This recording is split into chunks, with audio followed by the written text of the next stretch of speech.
Here we'll be talking about aversive view memory formation and navigational risk sensitivity in desert ants. Solitary foraging ants are experts at returning to goal locations accurately, and this navigation is accomplished through multiple concurrent strategies. The one we're going to be talking about today are these learned visual landmark cues of the panorama, though these ants also accumulate a path integrator or vector. This is an estimate of where the nest is in relation to themselves, informed by the sky compass and a step counter or pedometer. Foraging ants will learn views of the full panorama rather than individual landmarks, and they'll compare these view memories with their current view while foraging.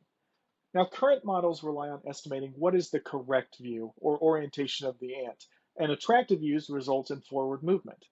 Though recently the use of repellent views has been added to these models, with foragers turning away from directions that are not associated with the current goal. Views can become adversive either through context or when they're associated with adverse outcomes, such as falling into brush, which is difficult for these ants to move through, especially when they have food. So in a previous experiment, a pitfall trap full of brush was added to the inbound route. Foragers fell into it, and on subsequent trips, they meandered and scanned right at the pit's edge, with some foragers actually detouring around the pit. Now, these scanning behaviors are these stops and turns in place or pirouettes that are being shown in the bottom right, and these occur in areas of increased navigational uncertainty. Foraging animals are continuously making decisions assessing risky and safe options, and they're thought to behave optimally. Yet, animals sometimes behave in ways that are seemingly irrational or non-optimal. And the preferences of these animals are believed to flow from their perception of stimulus strength, which has a logarithmic relationship with perception. And thus, animals' choices should be predicted by the geometrical mean and not the arithmetic mean between two options. The study species was Cataglyphis velox, which is a solitary foraging ant that lives in southern Spain, and it inhabits an environment that is rich in terrestrial cues and heavily relies on the panorama to navigate. We developed three experiments, and in the first, we asked how quickly do these foragers acquire adverse view memories, and the aversive outcome in this experiment is moving through a brush-filled vial, which increases both time and effort expenditure while allowing us to strictly control the amount of time spent in brush. In experiment two, we asked do foragers perceive differences in adverse stimulus strength with two durations, 15 seconds or 300 seconds within the brush. And finally, we asked how do foragers perceive risk in aversive outcomes when the different sites are associated with either a fixed or a variable hold schedule? The fixed hold schedule being 150 seconds, and the risky being a 50-50 chance of being held within the brush for either 1 or 300 seconds. For all of our experiments, we designed two distinct visual sites along the homeward route where we set up a grid to record the inbound paths, and we have two sets of barriers that both funnel ants to the center of this grid and provide two distinct panoramas at site 1 and site 2.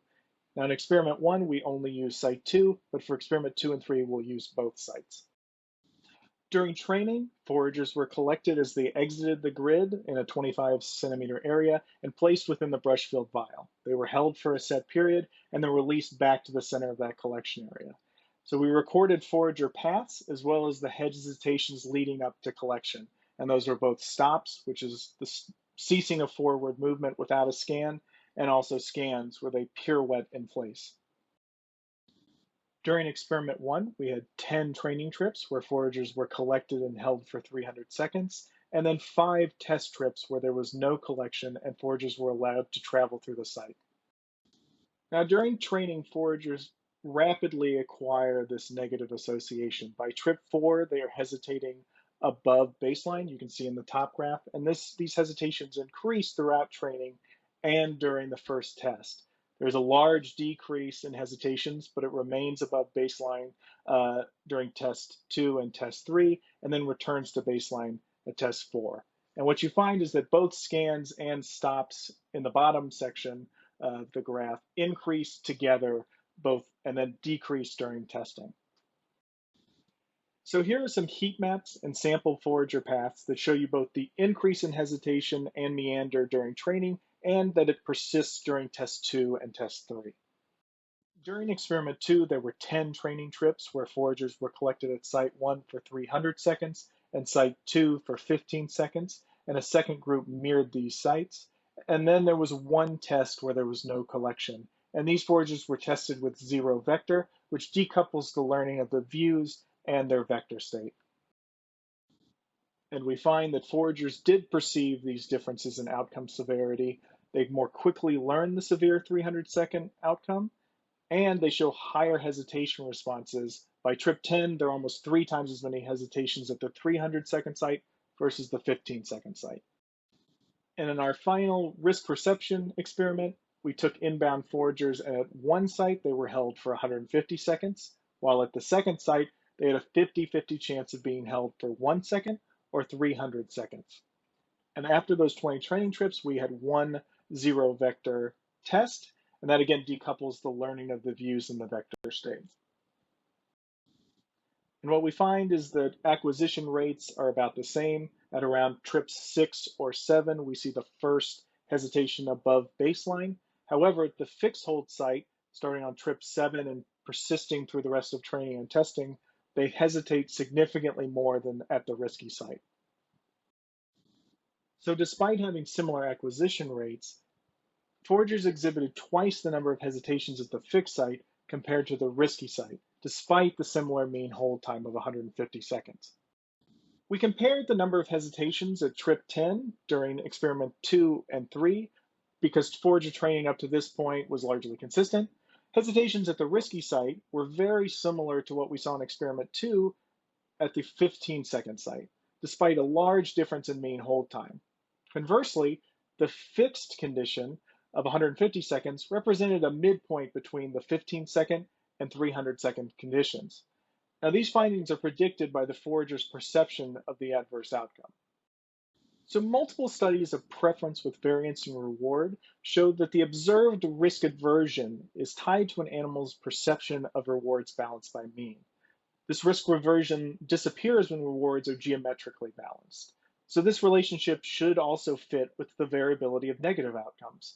When the geometric average of a risky reward falls below the fixed reward option, animals should be seen to be risk adverse. Alternatively, when the geometric average of a negative outcome falls below the fixed outcome, animals should perceive this risky outcome as less severe and become risk seeking.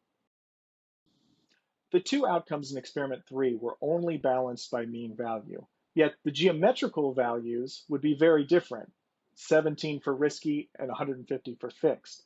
This corresponds with the overall level of lower hesitations observed at the risky outcome versus the fixed outcome. Now, the perceived stimulus strength of the risky outcome should be very similar to that of the 15-second outcome in experiment 2, 17 versus 15.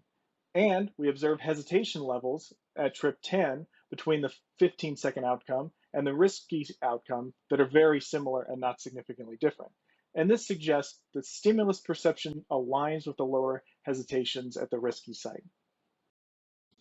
And finally, I'd like to thank my collaborators, and I can answer any questions.